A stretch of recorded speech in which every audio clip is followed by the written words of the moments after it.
Oke, ya, shalom. Ketemu lagi di Yok Mengajar dan kali ini saya mencoba untuk menjawab. Sudah lama ya, saya tidak bikin video tentang menjawab pertanyaan karena kesibukan dan juga diisi dengan ibadah-ibadah. Nah, karena itu saya mau hari ini kita menjawab pertanyaan ya.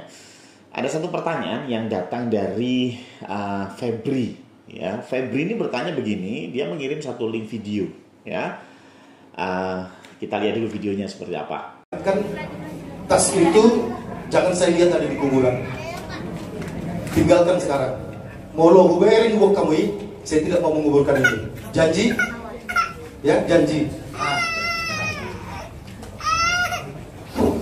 Gini Pak Pendeta, kita ngasih itu di dalam bukannya kita menyembah berhala. Sebentar dulu. Rokok yang dikasih itulah kenangan kemarin. Sebelum meninggalin ibu, dia ngomong anaknya mau sekolah ke Bogor. Mang, tolong tinggalin itu rokok sebungkus ya, seminggu juga habis ini. Bukannya untuk dirokok, bukan untuk menyembah berhala. Itu hanya untuk menyenangkan yang ngasih. Atau kubur kamu, Pak. Pulang. Nah, di video ini itu ada seorang pendeta yang kalau saya lihat akan menguburkan almarhum ya seseorang ya. Dan ketika pendeta ini melihat bahwa keluarga memasukkan tas ya, bahwa keluarga ingin memasukkan tas yang berisi rokok ya, sepertinya ya ke dalam peti jenazah, maka pendeta ini mengatakan bahwa itu tas tidak boleh masuk. Peti maksudnya ya, tetapi keluarga almarhum tetap bersikeras ingin memasukkan tas ke dalam peti dengan alasan itu kenangan terakhir dengan almarhum, karena sebelum meninggal almarhum minta rokok dan akhirnya dibelikan oleh seseorang. Ternyata sebelum almarhum menikmati rokoknya, rupanya sudah keburu meninggal. Makanya keluarga mengatakan ini rokok dimasukkan untuk menghormati yang membelikan. Dan akhirnya pendeta tersebut menolak memimpin ibadah pemakaman dan meninggalkan acara ya. Febri bertanya bagaimana tanggapan saya. Ya, oke, saya akan kasih tanggapan saya atas video tersebut ya. Yang pertama adalah perlu diketahui bahwa jika seseorang itu meninggal ya, maka di kehidupan yang berikutnya atau afterlife itu berbeda dengan apa yang kita alami saat ini ya. Dalam Alkitab ditulis beberapa ayat yang menggambarkan hal ini. Misalnya saya buka dari Matius 22 ayat 30. Karena pada waktu kebangkitan, artinya kehidupan setelah kematian gitu ya, orang tidak kawin dan tidak dikawinkan, melainkan hidup seperti malaikat di surga. Roma 14 ayat 17. Sebab kerajaan Allah bukanlah soal makanan dan minuman, tetapi soal kebenaran, damai sejahtera, dan sukacita oleh Roh Kudus. Jadi kerajaan Allah ini juga bicara tentang hal sesudah kematian gitu ya, atau bisa dibilang surga gitu ya. Wahyu 22 ayat 3 juga berkata demikian. Maka tidak akan ada lagi laknat ya. Tahta Allah dan tahta anak domba akan ada di dalamnya, dan hamba-hambanya akan beribadah kepadanya. Laknat itu dari kata netema. Kata netema yang berarti kutuk ya. Jadi di surga nanti, di kehidupan setelah kematian, maka tidak ada lagi kutuk gitu ya. Tidak ada lagi laknat, tidak ada lagi kata netema ya. Dan kita hamba-hambanya akan beribadah. Latreuo gitu bahasa Yunaninya ya, beribadah. Nah, beribadah atau latreuo itu juga berarti melayani atau menyembah gitu ya. Ini kurang lebih gambaran secara alkitabiah. Nah, jadi dari ketiga ayat di atas kita bisa simpulkan bahwa kehidupan setelah kematian tidak sama dengan kehidupan saat ini. Di kehidupan setelah kematian kita tidak perlu lagi makan dan minum. Kita tidak perlu lagi kawin, nggak perlu lagi mengawinkan gitu ya. Kenapa? Karena kita sudah mendapat tubuh yang baru gitu ya. Tubuh kemuliaan atau biasa dibilang juga tubuh rohania gitu ya. Itu ada di 1 Korintus 15 ayat yang 42. Demikian pula halnya dengan kebangkitan orang mati, ditaburkan dalam kebinasaan, dibangkitkan dalam ketidakbinasaan. Jadi ini bicara tentang kehidupan setelah kematian. Ayat 43, ditaburkan dalam kehinaan, dibangkitkan dalam kemuliaan. Ditaburkan dalam kelemahan, dibangkitkan dalam kekuatan. Ayat 44, yang ditaburkan adalah tubuh alamiah, yang dibangkitkan adalah tubuh rohania. Jadi kita akan dapat tubuh rohania. Jika ada tubuh alamiah, maka ada pula tubuh rohania.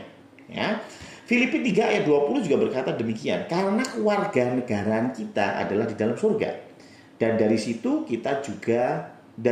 juga kita menantikan Tuhan Yesus Kristus sebagai juru selamat yang akan mengubah tubuh kita yang hina ini sehingga serupa dengan tubuhnya yang mulia, menurut kuasanya yang dapat menaklukkan segala sesuatu kepada dirinya.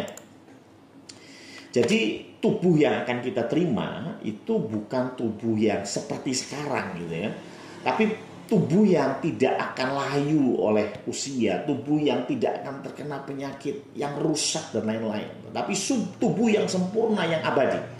Karena yang akan kita pakai selamanya, gitu ya. Kalau bicara tubuh yang abadi, maka logika sederhananya adalah tubuh yang tidak memerlukan seks. Karena tadi dikatakan ya bahwa kalau kita nanti dibangkitkan itu tidak kawin dan tidak dikawinkan, melainkan hidup seperti malaikat di surga. Kenapa kita nggak perlu seks lagi ya atau kawin? Ya, coba pikirkan, kenapa tubuh kita sekarang itu perlu seks, perlu kawin? Simple, karena kita jangan pandang dulu ya seks sebagai sebuah kenikmatan gitu ya, bukan ya, kenikmatan semata, bukan. Tetapi seks itu sebetulnya punya tujuan supaya kita bereproduksi gitu ya, supaya kita beranak cucu. Nah, supaya ini menjadi sesuatu yang mendorong manusia untuk melakukannya, maka Tuhan berikan kenikmatan di situ, gitu ya. Bayangin kalau sudah punya anak, bikinnya nggak enak juga ya. Siapa yang mau punya anak gitu kan? Sama seperti makan itu kebutuhan kita, tubuh kita butuh nutrisi. Tapi kemudian Tuhan berikan kenikmatan dalam proses makannya sehingga kita bisa menikmati makanan yang kita nikmati, gitu ya. Nah, tapi kan sebetulnya bukan kenikmatan itu yang penting, tetapi tubuh kita mendapatkan nutrisi. Seks juga sama. Sebetulnya seks ini Tuhan ciptakan supaya manusia punya anak, artinya beranak cucu. Nah, kenapa itu perlu? Ya karena kita ini manusia yang tidak abadi. Coba bayangkan kalau manusia ini yang tidak abadi ini terus tidak punya seks, tidak punya anak, maksud saya ya, tidak punya anak. Lalu berapa tahun manusia hanya bertahan ya? Sebentar selesai, Adam dan Hawa selesai karena nggak punya anak gitu ya. Jadi artinya ketika kita tubuhnya adalah tubuh yang tubuh yang mortal ya, maka kita memerlukan keturunan. Ya, ini keperluan gitu ya, bukan keinginan ya, ini kebutuhan. Kalau kita tidak punya anak, tidak punya cucu dan tidak punya keturunan, manusia habis, selesai gitu ya. Maka dari itu kalau kita bicara seks, ya kita perlu di dunia ini. Kenapa? Karena kita perlu anak gitu loh ya. Tapi kalau kita bicara nanti di kehidupan selanjutnya di mana Tuhan sudah memberikan kita keabadian, pertanyaannya, masih perlu seks? Untuk apa? Ya, jadi seks sudah nggak ada. Makanya benar sekali ayat firman Tuhan tadi dikatakan bahwa kita tidak lagi kawin ketika nanti di sana. Di sini kita perlu, karena Kejadian 1 ayat 28 Tuhan sudah bilang bahwa Allah memberkati mereka, Allah berfirman kepada mereka di sini Adam dan Hawa, beranak cuculah dan bertambah banyak, penuhilah bumi dan taklukkanlah itu. Ya, jadi artinya ya ada tugas untuk berreproduksi ya, beranak cucu gitu ya. Sekali lagi ya, karena kita tidak abadi. Nah, lalu bagaimana dengan di surga nanti? Ya, karena di surga ini bukan bicara kenikmatan seks ya, bukan kenikmatan makanan gitu ya. Termasuk kalau kita bicara kasus kita adalah kenikmatan rokok tadi, bukan gitu ya. Kenikmatan itu adalah kenikmatan fana, kenikmatan yang harfiah. Tetapi yang sebetulnya Tuhan sediakan adalah kenikmatan kebersamaan kita dengan Allah. Makanya di surga nanti dalam konteks Alkitab tidak lain adalah bumi yang baru, langit yang baru. Dan Allah menjadi raja di bumi baru itu. Dan kita melayaninya. Ya, tadi dikatakan bahwa di surga nanti ya kita akan melayani, ya beribadah ya. Jadi di surga itu kita melayani Tuhan gitu ya.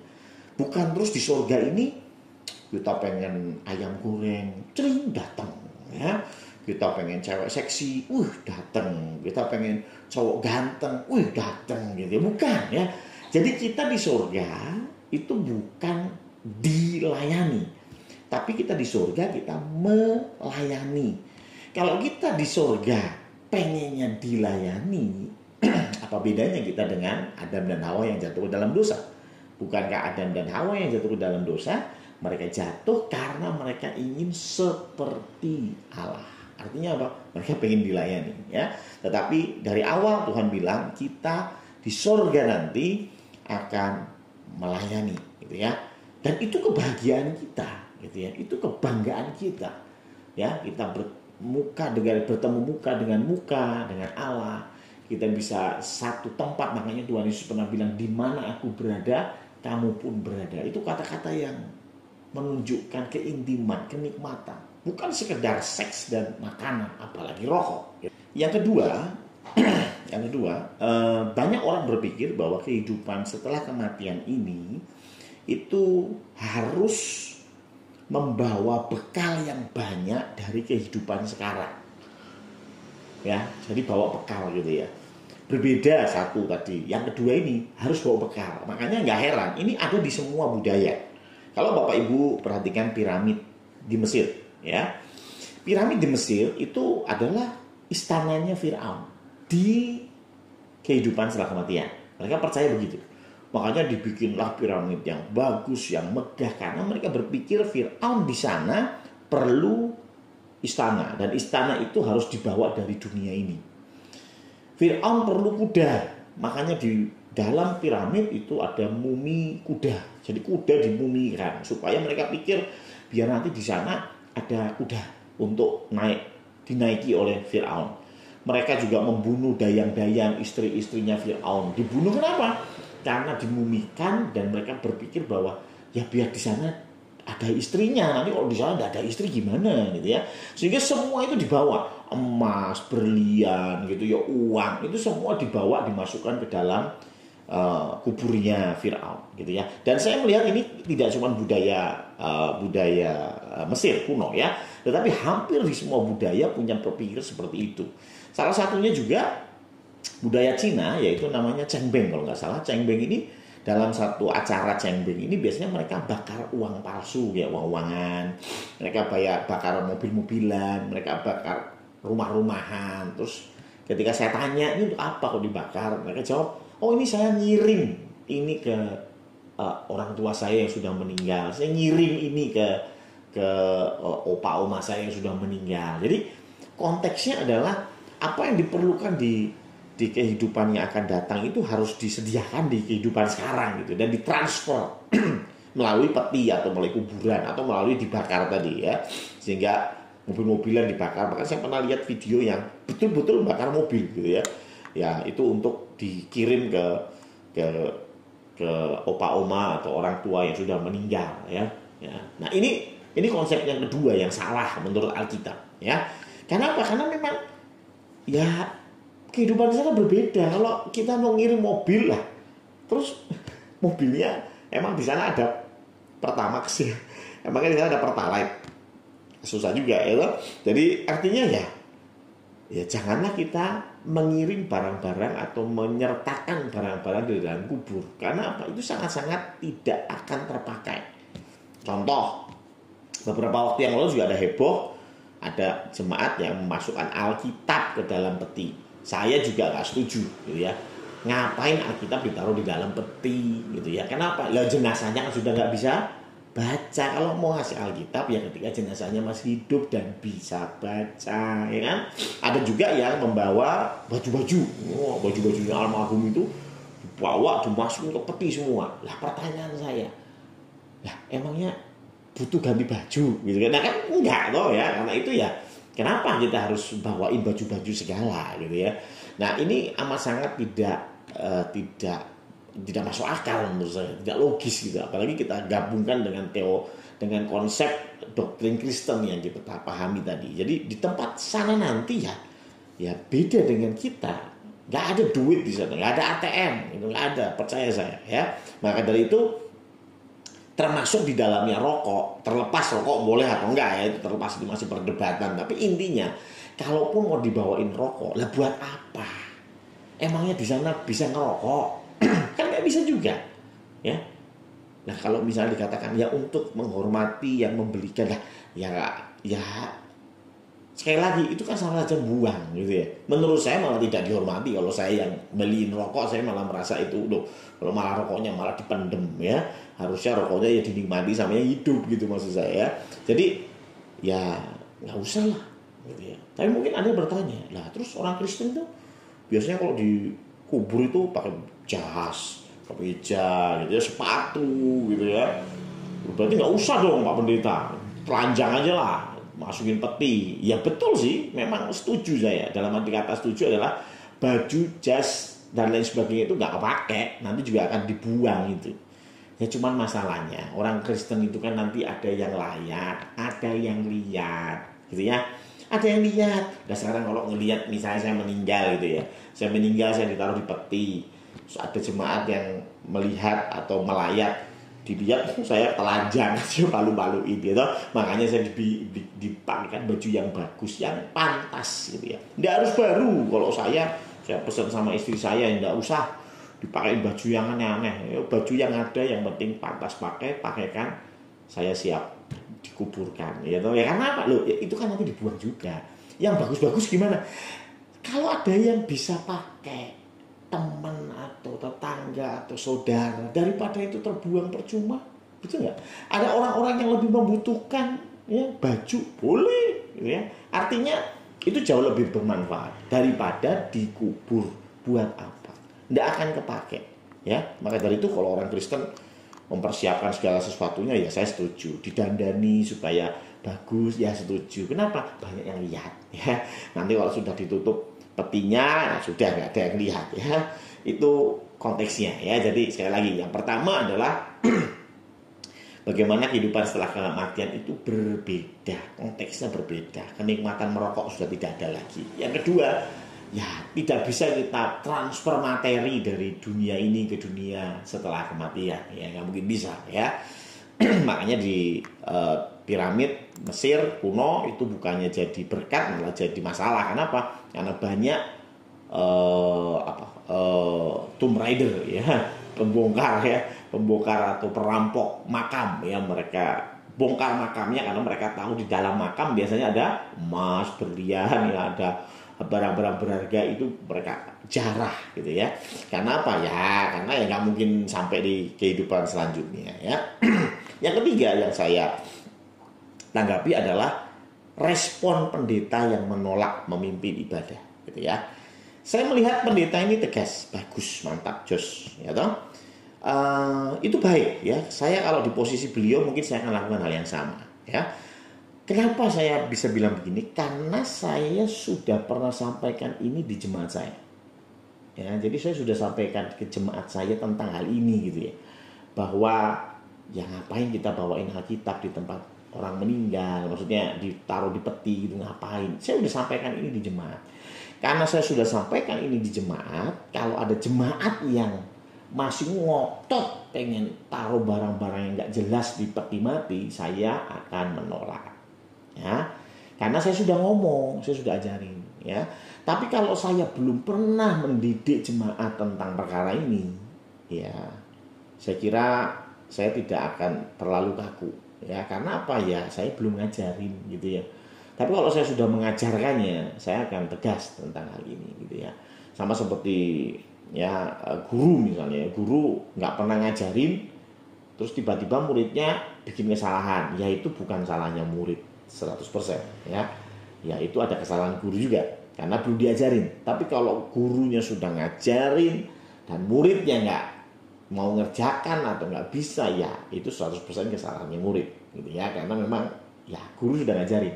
Nah pertanyaan saya, pendeta tadi sudah ngasih tahu belum ke keluarga umum ya sebelumnya dalam khotbah mungkin ya, dalam renungan mungkin disinggung bahwa ya seperti ini nggak baik ya, nggak sesuai dengan firman Tuhan ya. Kalau memang sudah ya silakan disiplinkan jemaat seperti caranya Pak Pendeta tadi, saya setuju ya. Saya kira itu tanggapan saya untuk videonya yang dikirim oleh Febri. Tuhan Yesus memberkati.